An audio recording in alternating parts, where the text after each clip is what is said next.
You'll find them today in every Philippine city and town. Near highways, shopping centers, tourist attractions, scavenging or hustling for money and food. The exact number, no one knows for certain, but estimates run as high as 1.5 million children who spend much of their day and often nights living or working on the streets. They are driven here by crushing poverty and a dreary mix of other pressures. Some are with parents who barely get by on meager street jobs. Some are runaways, others abandoned or driven here by domestic violence and abuse. Before age 8, they're skilled at begging. Watch this girl's determination as she pleads for handouts from a passerby. Before 18, it'll be gang life, drugs, criminal activity, prostitution.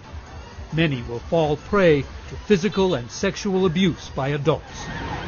And yet, they're the ones harassed by police, often rounded up as public nuisances and thrown into adult jail cells. Officially, this is banned by the government, but the Philippines human rights organization PREDA regularly produces evidence that the practice continues. Most will end up right back on the streets anyway. A return to family homes for those who have them is usually not an option. It's easy to see why. This is a place Filipinos call relays, the rails.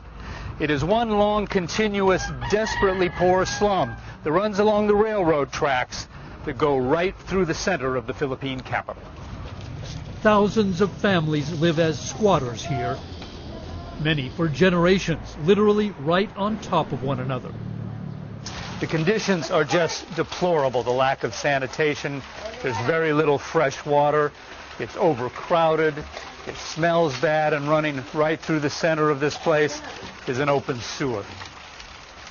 It's an atmosphere that breeds disease, domestic violence, hopelessness. And it's why so many children say they prefer living on the streets.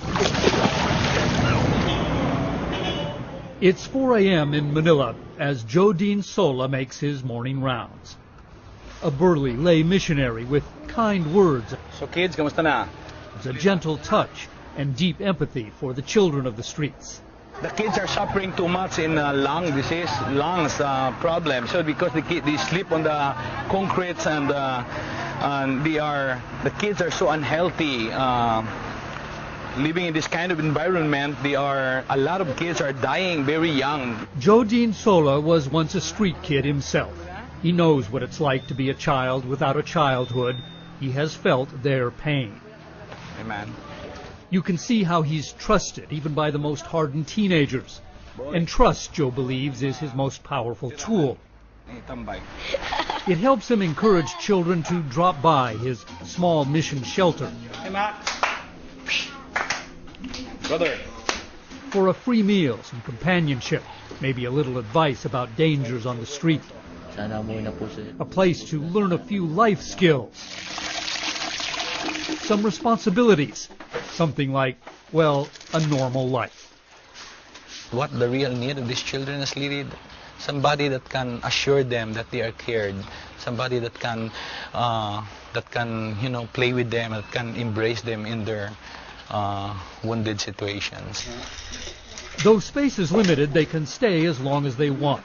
But Joe knows not to push too hard, since many kids like Ruel, 12, and Benjamin, 13, say they're still more comfortable back on the streets.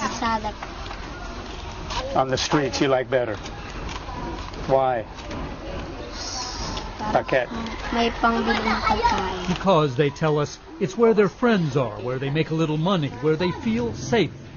Safe, because the street is the only life most of these kids have known. This is their home. This is where they're free. This is where they're safe. They feel safer here than they do at home, so to speak. Natalie McCauley heads the Child Protection Division of UNICEF in the Philippines. She says aid agencies have had to accept that the problem of street children will not be solved anytime soon.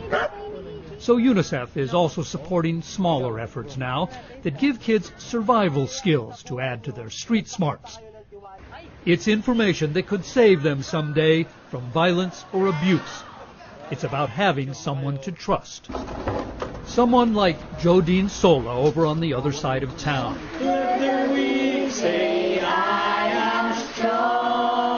His small mission now cares full-time for about 50 street children, but more keep showing up to check things out.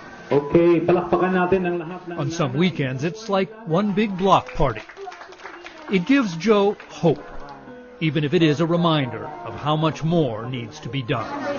I believe that, I can do something, I can contribute something to save these children. One child at a time. One child at a time, one child at a time. One who survived a childhood on the streets, now offering love, encouragement, and support to another generation of street children. For World Focus, this is Mark Litke in Manila, the Philippines.